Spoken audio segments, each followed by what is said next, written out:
Sur ces résultats, vous êtes au national, au coude à coude avec la NUP finalement. Est-ce que c'est conforme à vos prévisions? Est-ce que ça vous inquiète pour la suite? Nous sommes présents dans l'immense majorité des circonscriptions au second tour. En Isère, nous serons présents dans 9 circonscriptions sur 10. Ça veut dire que le match, c'est la semaine prochaine. Quand je dis le match, je ne prends pas ça du tout pour un jeu. Une élection des parlementaires, c'est la constitution du cœur battant de la démocratie, qu'est le Parlement. C'est le Parlement qui fait, qui vote les lois et qui contrôle l'action du gouvernement.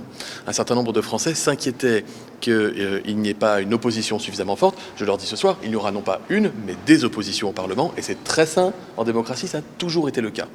Dimanche prochain, en revanche, il est fondamental d'accorder une majorité au président de la République. D'abord, il a été élu sur un programme au mois d'avril, c'est un président qui a été bien élu, avec un bon score au premier et au second tour, et ensuite, nous sommes prêts.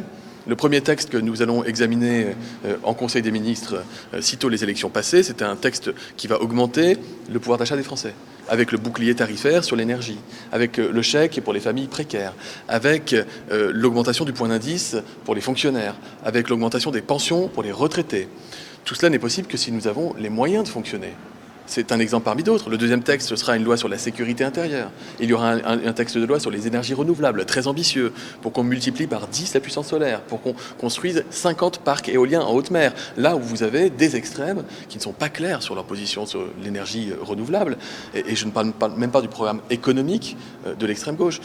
Il faut vraiment se rendre compte que la NUPES n'est pas le programme commun de 80 de François Mitterrand. En 1980, vous aviez un socialiste qui avait réuni autour de lui des gens qui étaient un peu plus extrêmes. Là, vous avez Jean-Luc Mélenchon qui a réuni autour de lui des gens qui venaient du Parti socialiste ou des écolos. Mais le programme de Jean-Luc Mélenchon, c'est le programme de la France insoumise.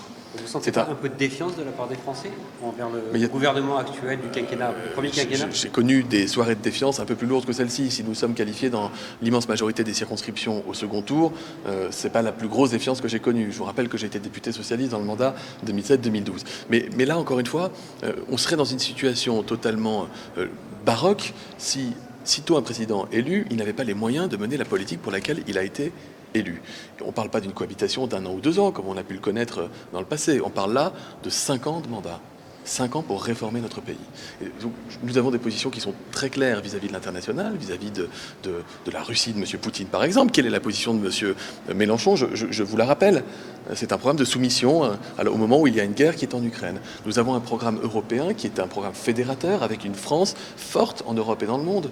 Une France qui est aussi progressiste et qui fait évoluer les droits. C'est le président de la République français, Emmanuel Macron, qui propose d'encadrer les salaires des grands patrons à l'échelle européenne. Et nul autre n'est capable de le faire aujourd'hui que lui.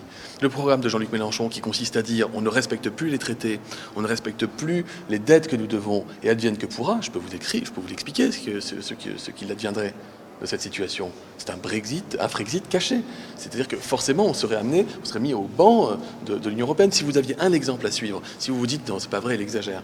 Le dernier pays européen à avoir basculé dans l'extrême gauche pour voir, c'était la Grèce. Vous vous souvenez comment ça s'est terminé avec la Grèce ?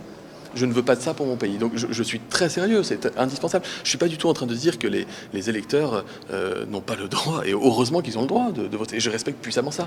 Je dis d'abord à la moitié des Français qui ne s'est pas exprimé à travers ces élections que dimanche prochain, il est fondamental de voter. C'est 5 minutes de leur temps sur un dimanche. Vous avez des milliers, des dizaines de milliers de bénévoles, d'assesseurs qui, dans les bureaux de vote, font tourner les bureaux de vote pour faire marcher et fonctionner la démocratie. Je leur dis, le Parlement, c'est le cœur battant de la démocratie. Les Français doivent pouvoir s'exprimer. Dimanche, c'est essentiel.